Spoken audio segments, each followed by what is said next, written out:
خدارا آج اپنے ذہن سے یہ باتیں نکال دو، جس کے پاس چند ٹکے آ جائیں، جس کے پاس دولت آ جائے، مال آ جائے، ہم یہ سمجھ میں اس میں اوپر بڑا فضل ہے، وہ چاہے اس دولت سے شرابیں پی رہا ہے، چاہے جوئے خانے چلا رہا ہے، چاہے بدکاری کے اڈے کھولے ہوئے ہیں اس نے، یہ اللہ کا فضل نہیں ہے، بلکہ یہ اللہ تعالیٰ کی طرف سے ایک اس کو ڈوری ڈھیلی چھوڑی جا رہی ہے اور اس کو عیاشی فاشی میں مست کیا جا رہا ہے، اور پھر جب ایک دم اس کی پکڑ آتی ہے تو پھر اس کو چھڑانے والا کوئی نہیں ہوتا۔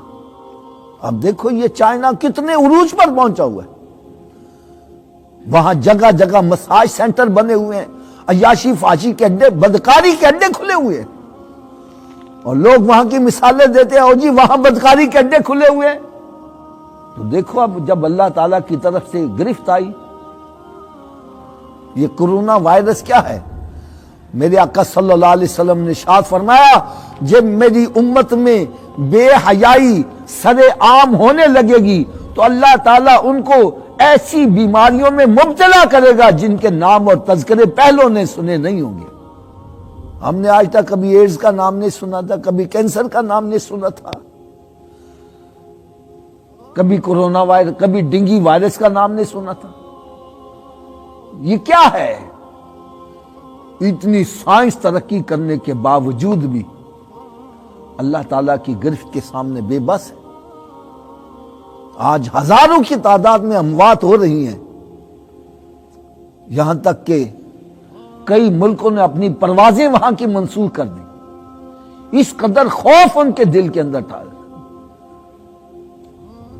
یار اور دور نہ جاؤ، بندہ سمجھتا پتہ نہیں میں کیا بن گیا ہوں، زلزلہ آتا ہے کہ جھٹکا آتا ہے، کیا ہو جاتا ہے، لاکھوں کی تعداد میں تباہ و برباد ہو جاتے ہیں، ایسے ایسے گاؤں صفحہ ہستی سے مٹ جاتے ہیں۔ اس لیے خدارا اللہ تعالیٰ سے ڈرو۔ میں تو یہ کہا کرتا ہوں، جس لائن پر ہم چلتے ہیں، چلنے کی کوشش کرتے ہیں، آج ہر بندہ چاہتا ہے مادر پدر آزاد ہو جائے، ہر بندہ چاہتا ہے، عورت چاہتی ہے مجھے آزادی مل جائے، میرے اوپر کوئی پابندی نہ ہو، میں جو کچھ مرضی کروں۔ جو یہ اپنی مرضی چلانے والے، ان کا انجام کبھی دیکھا ہے کیا نکلا ہے؟ جنہوں نے عورت کو آزادی دی ہے وہ اس وقت کس قدر پریشان ہیں، کسی کی عزت محفوظ نہیں ہے۔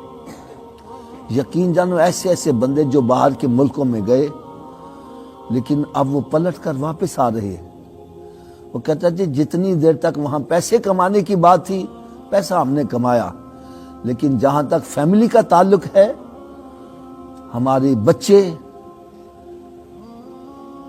بے حیائی کی طرف جا رہے ہیں، اور ہماری اتنی جرت نہیں ہوتی کہ ہم اس کو کہیں بیٹا ایسا نہ کر۔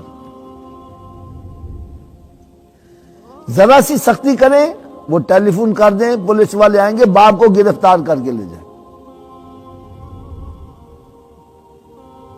اور آج ہم ان کے پیچھے آنکھیں بند کر کے چل رہے ہیں، اور جن کی شب و روز کس طرح گزر رہی ہیں، جن کو پیس آف مائنڈ نہیں ہے، وہ اللہ تعالیٰ کی حدوں توڑ کر چین سے نہیں بیٹھ رہے۔ جتنی دیر رات کو شراب کی 2 بوتلیں نہیں پیتے، دیواروں کو ٹکرے نہیں مارتے، ان کو نیند نہیں آتی۔ اور مسلمان کو اللہ تعالیٰ نے کتنا بڑا انعام دیا ہے، نماز پڑھتا ہے، مزے سے سوتا ہے، اور ٹھنڈی نیند سو رہا ہے۔ خدارا یہ اللہ تعالیٰ کی طرف سے بہت بڑا انعام ہے۔ آؤ پلٹ آؤ، اپنے رخ کو تدبیر کرو، اپنے گھروں سے بے حیائی کو ختم کرو۔